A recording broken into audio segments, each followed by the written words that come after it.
తెలంగాణలో రాష్ట్ర కాంగ్రెస్ ప్రభుత్వం అధికారంలోకి వచ్చి 2.5 సంవత్సరాలు అవుతుంది. మూసీ సుందరీకరణ అనే అంశాన్ని లేవనెత్తింది. తర్వాత అక్రమంగా ఎవరైనా కట్టడాలు చేస్తే హైడ్రా పేరు మీద ఈ యొక్క నిర్మాణాలను తొలగిస్తుంది. ఇదే క్రమంలో మధు పార్క్ అపార్ట్మెంట్‌లో నివసిస్తున్నటువంటి మీరు ఒక ఓనర్‌గా ఉన్నారు. మీది కూడా అపార్ట్మెంట్‌ని పేపర్‌లో నోటిఫికేషన్ ఇచ్చినటువంటి పరిస్థితి చూస్తున్నాం. ఏంది మీ యొక్క ల్యాండ్ అంటే దాదాపుగా ఈ యొక్క 6.5 ఎకరాలలో కన్‌స్ట్రక్షన్ చేసినటువంటి అపార్ట్మెంట్లు ఉన్నాయి. అవునండి. అయితే ఇవి మీకు నోటిఫికేషన్ వేయడానికి ఏమైనా బఫర్ జోన్‌లో ఉన్నదా? లేకపోతే ఎఫ్‌టీఎల్‌లో ఉన్నదా? ఎందుకు మీకు ఇయ్యాల్సొచ్చింది అనంటే ఏం చెప్తారు మీరు? సార్, ఎఫ్టీఎల్‌లో లేదు, బఫర్ జోన్‌లో లేదు, ఏదీ లేదు. పక్కా పట్టాలున్న ల్యాండ్ గవర్నమెంట్ ఎస్బీఐ బ్యాంకు నుంచి 450 కుటుంబాలు.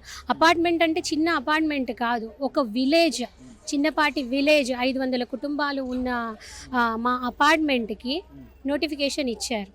పక్కా పట్టాలు రిజిస్టర్డ్ ల్యాండ్కి, ప్రైవేట్ ల్యాండ్కి మీరు నోటిఫికేషన్ ఎలా జారీ చేస్తారు? మాకు అది అర్థం కావట్లేదు. అంటే ఎప్పుడైనా మనం ఇల్లు తీసుకునేటప్పుడు సరౌండింగ్స్ అన్నీ చూస్తాము. ఈవెన్ గవర్నమెంట్ బ్యాంక్ అయితే ఏ చిన్న లిటిగేషన్ ఉన్నా కూడా, చిన్న లూప్ హోల్ దొరికినా కూడా లోన్ శాంక్షన్ చెయ్యదు. సో మేము గవర్నమెంట్ మీద భరోసా ఉండి గవర్నమెంట్ బ్యాంక్ నుంచి లోన్ తీసుకున్నాక ఈరోజు ఇలాంటి సిచ్యువేషన్ వస్తుంది 10-15 సంవత్సరాల తర్వాత అని ఏ ఒక్క కామన్ మ్యాన్ కూడా అనుకోరు కదా అండి. సో మేము ఇన్ని సంవత్సరాలు హ్యాపీగా ఉన్నాం. సడన్గా వచ్చేసి మీరు నోటిఫికేషన్ జారీ చేసాము, ఇల్లు కూలగొట్టేస్తాం, మీరు వెళ్ళిపోండి అంటే ఎక్కడ పోతారు? ఎందుకు పోతాము? మా కష్టార్జితం. 2004లో పర్మిషన్ తీసుకున్నారు మీరు. 2004లో తీసుకున్నటువంటి పర్మిషన్స్ తర్వాత ఆ ప్రభుత్వం ఇచ్చింది మీకు. ఇప్పుడు ఈ ప్రభుత్వము కాంగ్రెస్ ప్రభుత్వం వచ్చిన తర్వాత గాంధీ సరోవర్ పేరు మీద అక్కడ స్టాచ్యూ నిర్మిస్తున్నాము అనే ఉద్దేశంలో ల్యాండ్ ఎక్విజిషన్ కింద తీసుకుంటామని నోటిఫికేషన్ ఇచ్చారు. మీకు ఏమైనా పర్సనల్‌గా నోటీసులు ఇచ్చారా? మాన్యువల్‌గా ఏమన్నా వ్యక్తిగతంగా మీకు ఏమైనా నోటీసులు ఇచ్చారా? పర్సనల్గా అయితే ఎవరికి నోటీసులు ఏం రాలేదండి. ఆ నోటిఫికేషన్ కూడా పేపర్లో ఒక కాలంలో ఒక పక్కన మా నెంబర్స్, అది 90 నెంబరు, 89 నెంబరు అనేసి ఆ నెంబర్స్ మాత్రం ఇచ్చారు. మధు పార్క్ రిడ్జ్ మొత్తం పోతుంది అని చెప్పేసి నోటిఫికేషన్ ఇచ్చారు. ఇప్పటి వరకు గవర్నమెంట్ సైడ్ నుంచి ఎవ్వరూ అప్రోచ్ కాలేదు మమ్మల్ని. జస్ట్ ఆ నోటిఫికేషన్. అట్లా అట్లా ఇవ్వడాన్ని ఎలా చూడొచ్చు? అంటే అలా ఇవ్వడాన్ని మీరు వ్యక్తిగతంగా గానీ, మీరు ఇక్కడ ఓనర్‌గా ఉన్నారు కాబట్టి మీరు ఏమనుకుంటుర్రు? అలా ఇవ్వడాన్ని ప్రభుత్వం అది కరెక్టే అంటారా? ప్రభుత్వం చేసే పని అయితే కరెక్ట్ కాదు అండి. ఏదైనా ముందు సంప్రదింపులు జరపాలి. అసలు దీనివల్ల గవర్నమెంట్‌కి ఏం బెనిఫిట్ ఉంది? మేము చేసిన మిస్టేక్స్ ఏమైనా ఉంటే మీరు హ్యాపీగా తీసుకోండి, మేము వద్దనం. కానీ ఎలాంటి మిస్టేక్ లేని ల్యాండ్ మీదకి వచ్చి నోటిఫికేషన్ ఇచ్చి నేను తీసేసుకుంటా అంటే అది ఎంతవరకు కరెక్ట్ అండి? అది కరెక్ట్ కాదు గవర్నమెంట్ చేసేది. అంటే గవర్నమెంట్‌కి రూల్స్ అండ్ రెగ్యులేషన్స్ అన్నీ చేంజ్ చేసుకుంటూ పోతారా? దీనికోసమే జనాలు ఓట్లేస్తారా? ఏ గవర్నమెంట్ అయినా కూడా కొన్ని స్ట్రిక్ట్ రూల్స్ అనేవి, బేసిక్ రూల్స్ అయితే ఉంటాయి కదా అండి. ఆ రూల్స్ని అతిక్రమించకుండానే మేము ఉంటున్నాం కదా. అలాంటప్పుడు మీరు ఎట్లా నోటిఫికేషన్ జారీ చేస్తారు? పోనీ మేము మూసీ రివర్లో దగ్గరగా ఉన్నాము, అదేదన్నా అయితే మా ఇల్లు కొట్టుకుపోతుందా అంటే అలా కూడా లేదు. అట్లాంటప్పుడు మీరు ఎలా నోటిఫికేషన్ జారీ చేస్తారు? 2013 జీవో ఆధారంగా దాని ప్రకారంగా మేము వెళ్తున్నామని కూడా చెప్తున్నారు. ఆ జీవోల గురించి కూడా మాకు అసలు నాలెడ్జ్, బేసిక్ నాలెడ్జ్ కూడా లేదండి. చెప్పాలంటే కంప్లీట్ నాలెడ్జ్ లేదు, జీరో నాలెడ్జ్. అది ఏంటో కొన్ని టర్మినాలజీ కూడా మాకు అర్థం కావట్లేదు. అంటే కాంగ్రెస్ గవర్నమెంట్ వచ్చినాక జనాలను కొంచెం కొంచెంగా ఈ కొత్త లాంగ్వేజ్ తోటి ఎడ్యుకేట్ చేస్తున్నారన్నమాట. మీరు ఊహించని సిచ్యువేషన్స్ వస్తాయి ఫ్యూచర్లో. మేము ఇచ్చిన ఫ్రీ బస్సులో కూడా మీరు సంసారాలు చేసుకోవచ్చు. మేము ఇక్కడ ఇల్లు కూలగొట్టేస్తాము, ఆడవాళ్ళు ఎంతమంది ఉన్నారో అంతమంది ఫ్రీ బస్సు కదా అండి, మేము అక్కడే కాపురాలు పెట్టేసుకోవచ్చు. ఎందుకంటే మాకు నిల్వ నీడ కూడా ఉండదు కదా కూలగొట్టాక. ఎక్కడికి పోతాం? అదొకటే ఆప్షన్ కదా. గాంధీ స్టాచ్యూకి 5,000 కోట్లతోటి నిర్మిస్తామని చెప్పేసి అని అన్నారు. దీన్ని ఎన్ని వేల కోట్లతోటి ఆ స్టాచ్యూ నిర్మించడం ఎలా చూడొచ్చు అంటారు మీరు? సార్, అవసరం లేదు. నేను ఒక చిన్న ఎగ్జాంపుల్ చెప్తాను. ఇప్పుడు మన రాష్ట్రము ఆల్రెడీ అప్పుల పాలైపోయి ఉంది కంప్లీట్గా. అంటే మీ జనరేషన్, నా జనరేషన్, పుట్టే పిల్లలు, కడుపులో ఉన్న పిల్లలు అందరి మీద అప్పులు రుద్దేసిండ్రు ఆల్రెడీ. ఇంకా 5,000 కోట్లు అప్పు చేసి నువ్వు ఎవరి మీద రుద్దుతావు?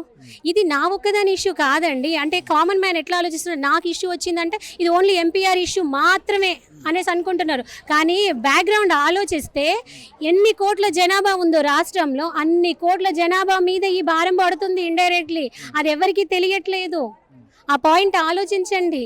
ప్రతి ఒక్కరు, మీతో సహా, నాతో సహా అందరం ఆలోచించాలి. ఈ ఇష్యూని ఇక్కడితోటి ఆపేయాలి. లేకపోతే 5,000 కోట్ల భారం కూడా మన అందరి నెత్తి మీద, ఒక 10 తరాలకు సరిపడబోయే మంది మీద కూడా పడుతుంది. ఇది అది ఆలోచించాలి. గత పాలకులు బీఆర్ఎస్ పాలనలో రాలన్నటువంటి ఆలోచన ఇప్పుడు కాంగ్రెస్ పాలనలో ఈ ఆలోచన వచ్చింది. అంటే ల్యాండ్ ఎక్విజిషన్ కింద తీసుకోవాలని, అంటే ఈ ఏరియాలో పర్టికులర్ ఎలా చూడొచ్చు దాన్ని?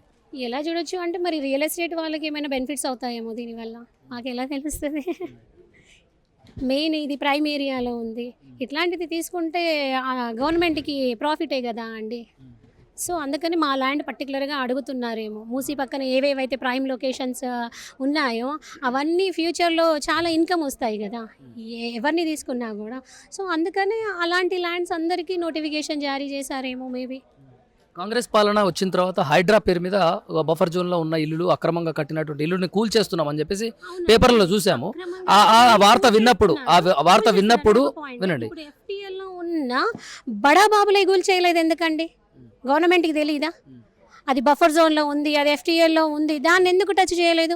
మరి మీకు మిడిల్ క్లాస్ ఫ్యామిలీస్ ఎందుకు కావాలి, బిలో పావర్టీ లైన్ కింద ఉన్న జనాలే ఎందుకు కావాలి? అంటే వీళ్ళు ఏమీ చెయ్యలేరు అని చెప్పేసి మీ అభిప్రాయము? అంటే హైడ్రా పేరు మీద అక్కడ అక్రమంగా కట్టినటువంటి ఇల్లు కూల్ చేస్తాం అన్నప్పుడు కొంతమంది నిరుపేదల ఇల్లు కూడా కూల్ చేసినటువంటి పరిస్థితిలో వాళ్ళు రోడ్డు మీద పడ్డారు. ఆ వార్తని పేపర్లో కానీ టీవీలో చూసినప్పుడు అప్పుడు ఒకలా మీకు మనసులో ఒక ఆలోచన, ఒక బాధ కలిగిస్తుంది. ఇప్పుడు ప్రత్యక్షంగా మీకు సంబంధించిన అపార్ట్మెంట్లు కూడా పేపర్లో నోటిఫికేషన్ వచ్చిన తర్వాత ఏమనిపిస్తుంది మీకు? చాలా బాధ అనిపించింది అండి. ఇన్ని రోజులు మేము కూర్చొని పేపర్లో ఆ న్యూస్ ఈ న్యూస్ చూసాము, కానీ మేమే ఫ్యూచర్లో ఒక న్యూస్గా మారుతామా అని చెప్పేసి ఆ రోజు మాకు తెలియదండి లిటరల్గా.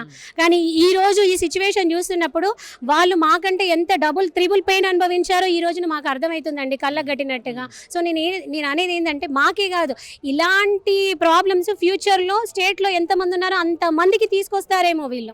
తన దాకా వస్తేనే గానీ తెలియదేమో మిగిలిన వాళ్ళకి. మీకు నష్టపరిహారాన్ని కూడా ఇస్తామని చెప్పేసి కూడా అంటున్నటువంటి పరిస్థితి. నష్టపరిహారం ఇస్తా అంటున్నారు కదా? అండి కాదండి, నేను ఒక చిన్న క్వశ్చన్ అడుగుతాను. నష్టం చేయడం ఎందుకు నువ్వు, నష్టపరిహారం తర్వాత ఇవ్వడం ఎందుకు? నష్టమే చేయకుంటే నష్టపరిహారం ఇవ్వాల్సిన అవసరమే నీకు రాదు కదా. అట్లాంటప్పుడు నువ్వు నష్టం ఎందుకు చెయ్యాలి? నీకు తెలిసి నష్టం చేయడం ఎందుకు? మేము ఆ నష్టపరిహారము అడగట్లేదు. మేమేమంటున్నాం, మాకు నష్టమే చేయకండి, మీరు అప్పు చేసే కదా మళ్ళీ మాకు నష్టపరిహారం ఇచ్చేది. అంటే ఇండైరెక్ట్గా నా డబ్బు నేనే గవర్నమెంట్కి ఇచ్చి మళ్ళీ నా నెత్తి మీదే ట్యాక్స్ వేసుకొని నేనే పే చేస్తున్నా కదా. ఎటు తిరిగి కామన్ మ్యాన్ చుట్టే కదా తిరిగేది. ఏంటండి ఇది? ఉన్నటువంటి ఇల్లు లోన్ల ద్వారా కట్టుకున్నావా లేకుంటే సొంతంగా కట్టుకున్నావా? అందరూ 450 కుటుంబాలు ప్రతి ఒక్కరు SBI నుంచి లోన్ తీసుకొని కట్టుకున్నవే. ఏం చెప్పాలనుకుంటున్నావు సీఎం రేవంత్ రెడ్డికి? ఒకటే చెప్పదలుచుకున్నానండి, మీరు అభివృద్ధి చెయ్యండి, మేము అభివృద్ధికి అడ్డం పడము. సుందరీకరణ చెయ్యండి, మేము అడ్డం రాము. మీరు స్టాచ్యూలు సార్ అదొకటే కాదు, కొందరు అంటున్నారు బుల్డోజర్లను కూడా తీసుకొచ్చి రాత్రి కూలగొట్టచ్చు అది ఇది అని చెప్పేసి. ఇప్పుడు మీ చుట్టూరా ఎంతమంది చిన్నపిల్లలు పెద్దవాళ్ళు అందరం ఉన్నామో అందరం పోయి బుల్డోజర్కి కింద పడుకుంటాము, మా మీది నుంచి తొక్కేసేయండి, మేము చచ్చిపోతాము. చచ్చిపోయినాక మా సమాధుల మీద మీరు సుందరీకరణ చేసేసుకోండి, స్టాచ్యూ కూడా కట్టండి. ఎందుకంటే గాంధీజీ హింసావాది కాదు. అలాంటి అహింసావాది స్టాచ్యూను మా మీద హింస చేసి మీరు కట్టుకోండి. అంటే సుందరీకరణ అనేది ప్లస్ గాంధీ సరోవర్ అనేది కూడా అవసరం అని అంటున్నారు కదా. అవసరము అంటే మీరు ఫస్ట్ స్టెప్లోకి వెళ్ళండి. ఫస్ట్ ఇల్లు కూల్చొట్టకండి, ప్యూరిఫై చేసి చూపించండి, తర్వాత సుందరీకరణ. ఫండ్సే లేనప్పుడు నువ్వు సుందరీకరణ కోసం ప్రపంచ బ్యాంకు దగ్గర నుంచి ఎందుకండి అప్పు తెచ్చుకోవడం? అవసరం లేదు కదా.